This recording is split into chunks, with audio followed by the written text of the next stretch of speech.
প্রশ্ন অনুসারে জিনিসটা হচ্ছে একটা সমীকরণে আনবে, মানে যেটা মান চাওয়া হয়, যেটা অজ্ঞাত, এটাকে তুমি বীজগণিত কোনো পদ ধরো, এক্স ধরো বা যে কোনো ধরে সমীকরণে আনো। ধরো একটি সংখ্যার সঙ্গে 5 যোগ করলে 15 হয়, সংখ্যাটি কত? তো এখানে অজ্ঞাত সংখ্যাটা এক্স ধরো,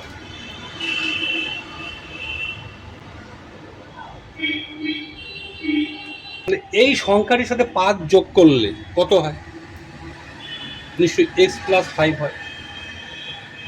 যোগ করলে এই মানটা 15 হয়ে যাচ্ছে, অর্থাৎ এক্স প্লাস 5।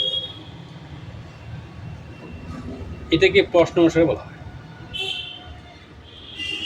এই যে প্রশ্ন অনুসারে সমীকরণ গঠন করলাম, এই মান আর এই মান একই হবে।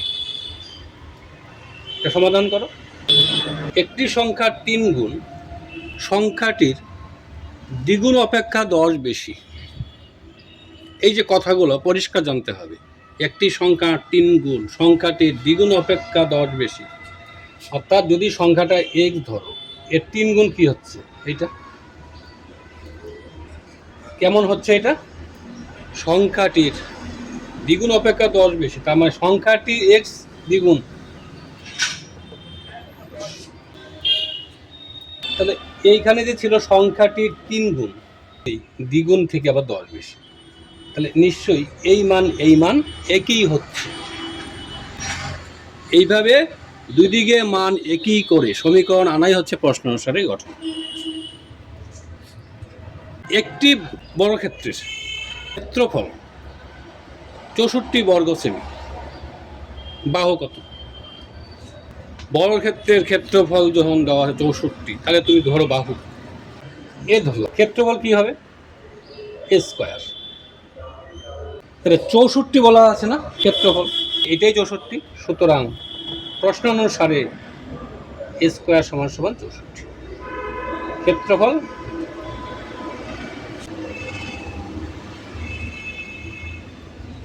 8। বৃত্তের পরিধি 44 হলে ব্যাসার্ধ কত? ধরি বৃত্তটির ব্যাসার্ধ আর সেমি। কি দেওয়া আছে? পরিধি 44, তার মানে কি? বৃত্তের পরিধি সূত্র কি? 2 পাই আর। নিশ্চয়ই পরিধি কত বলছে? 44। তাহলে এই যে পরিধি আর পরিধি সমান করে লিখলাম, এটাই প্রশ্ন অনুসারে। তাহলে আর সমান সমান 44 ইন্টু 1/2, আর এটা পাই মানে 22/7 হয়ে যাবে 7/20। এটা হচ্ছে ব্যাসার্ধ। এখন 8 থেকে তুমি যা চাই বের করতে পারবে। ক্ষেত্রফল দেওয়া থাকলে তখন এখানে ক্ষেত্রফল হতো। ঠিক একই রকম পরিসীমা, ক্ষেত্রফল, আয়তন যা যা আছে সমগ্র কিছু জানলে তোমার সুবিধা হবে। এখানে ধর বলছে একটা নিরেট গোলকের ব্যাস এত, এটা গলিয়ে একটা চোঙ তৈরি করা হলো। চোঙের ব্যাস কত হবে? এখানে তোমার কি ধারণা থাকতে হবে যে গোলক গলিয়ে যখন চোঙ তৈরি হবে তা এত নাকি, মানে গোলকটা থেকে যখন চোঙ হবে তখন বুঝতে হবে এইখানে যে ধাতুটা আর এই ধাতুটা একই হচ্ছে। তাহলে এটার আয়তন, এটা আয়তন একই। তাহলে আমি ধরবো এই চোঙের ব্যাসার্ধ, চোঙের ব্যাসার্ধ আমি 8 ধরলাম, 8। তাহলে 4/3 পাই, এটা গোলকের আয়তন 4/3 পাই, এটা হচ্ছে গোলকের ব্যাস 6, তার মানে 3, এটা হচ্ছে গোলকের আয়তন সমান সমান। আর চোঙের আয়তন কি হচ্ছে? পাই আর স্কোয়ার। চোঙটা লম্বা দেওয়া আছে নিশ্চয়ই, দেওয়া থাকবে 1 ডেসিমি লম্বা। এই যে প্রশ্ন অনুসারে একটি তার দিয়ে যখন ইসে করলো আয়তক্ষেত্র, তখন তার দৈর্ঘ্য হচ্ছে 12 আর 10, মানে দৈর্ঘ্য 12 প্রস্থ 10, তার মানে কি এটা 12 এটা 10। এই তারটা দিয়ে যখন বৃত্ত হয়েছে নিশ্চয়ই একই তার, এই যে একই তার, এটা বুঝতে হবে। তার মানে এটা দিয়ে যখন এটা বৃত্ত হয়েছে তার একই। তো দেখো তারটা কত? তারটির দৈর্ঘ্য 44 সেমি, তাহলে বৃত্তের পরিধি 44। এবার ধরি বৃত্তটির ব্যাসার্ধ আর, তাহলে যেহেতু পরিধি 44, 2 পাই মানে কি পরিধি, 2 পাই সমান সমান 44, আর সমান সমান 44 ইন্টু 1/2 7/20। ঠিক আছে। এবার তারপরে দেখো দুটির সঙ্গে অনুপাত মনে করো 2:3। এবার বলছে একটি অপরটির চেয়ে 10 বেশি, তার মানে কি 3xটা 2x এর চেয়ে 10 বেশি, এ কিভাবে সাজাবে? মনে করো তুমি এইভাবে লিখে দিলে, অবশ্যই এটা রং। তাহলে বলছে এইটা 10 বেশি, তো এখানে 10 যোগ করবে কি, এইখানে 10 যোগ দাও, তাহলে সমান হয়ে যাচ্ছে। আর যদি এটা আগে লিখতে, তখন নিশ্চয়ই এখানে 10 বিয়োগ হবে, কারণ 10 বেশি আছে, এটা তুলনায় 10 বাদ দিয়ে দিলাম। আরেকটা আছে, এদের ডিফারেন্স 10, এই 3 ভাবে হয়।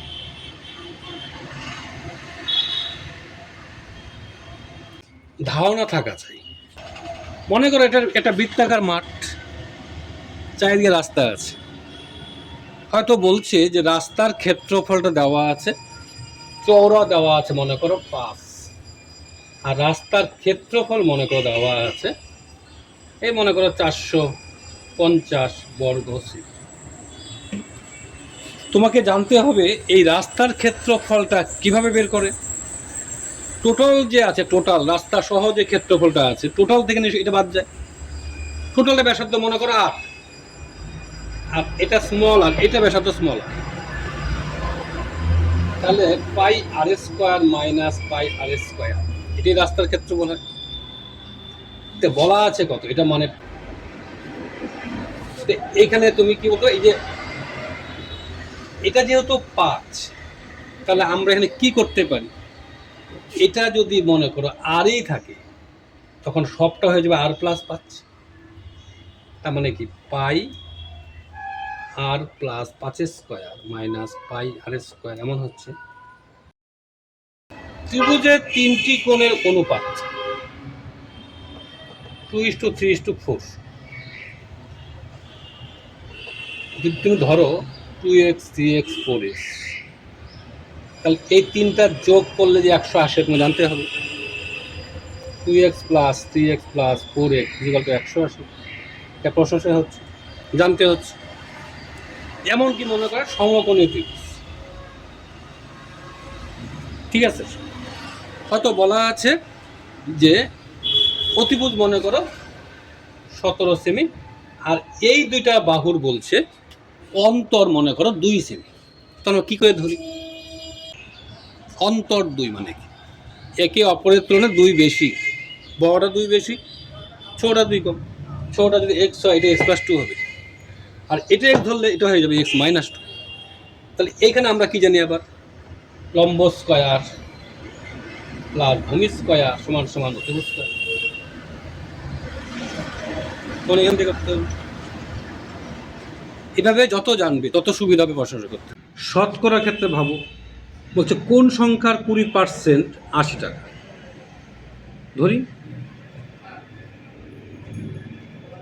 ধরি সংখ্যাটি x, তাহলে নিশ্চয়ই x এর 20% 80, প্রশ্ন অনুসারে যে x এর 20% সমান সমান 80।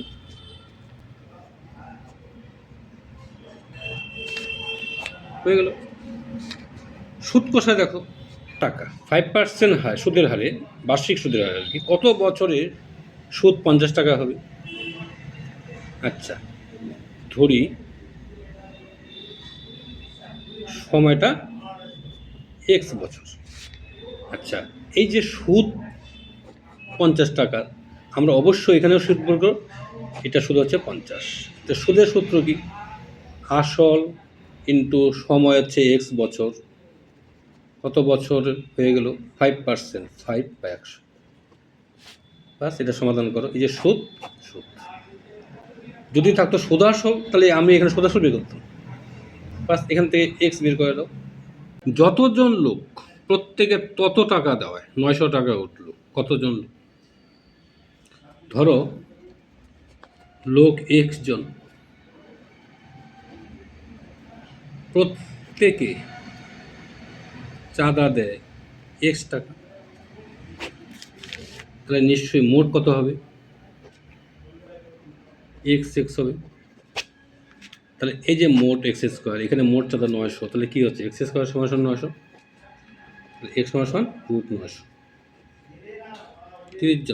30 জন লোক আর প্রত্যেক 30 টাকা দিল। ধরি একটি এক্স, সুতরাং অপরটি কী হচ্ছে? x/9। তাহলে এই দুটা গুণফল কত হয়? x × x/9। তাহলে এই যে গুণফল, এদিকে দেওয়া আছে গুণফল 200, তো এদের সমান হবে, প্রশ্ন অনুসার দিয়ে দাও। x²/9 = 200। সমাধান করে x² = 1800, √1800 কত বর্গমূল হয়? 1800 বর্গমূল যদি না হয় এভাবে করবে, 900 × 2, 933 এরকম। তাহলে একটি এত, অপরটা হবে তাহলে এইটা × 1/9। আর কোনো সময় তো সরাসরি থাকবে, মনে বলছে বৃত্তের পরিধি ও ক্ষেত্রফল সংখ্যা মানে সমান। অর্থাৎ যদি বৃত্তের ব্যাসার্ধটা আর হয়, এই যে ক্ষেত্রফল আর পরিধি সমান, এখানে করো আর থাকবে পাইপে কাটো, আর সমান 2। ঠিক আছে? এখন দেখো বইয়ে বিভিন্ন ধরনের সমস্যা আসবে, বিভিন্ন কনসেপ্টের উপর বেস করে এভাবে প্রশ্ন অনুসার করা অভ্যাস করো। কিছুদিন করো, অভ্যাস হয়ে যাবে। মনে রাখবে প্রশ্ন অনুসারে হবে কোন সময়? যখন দেখবে কোনো একটা মান বের করা পরিস্থিতি থাকে না, তখন একটাকে x ধরবে, আর প্রশ্ন করার মতো ঠিক পরিস্থিতি থাকলো।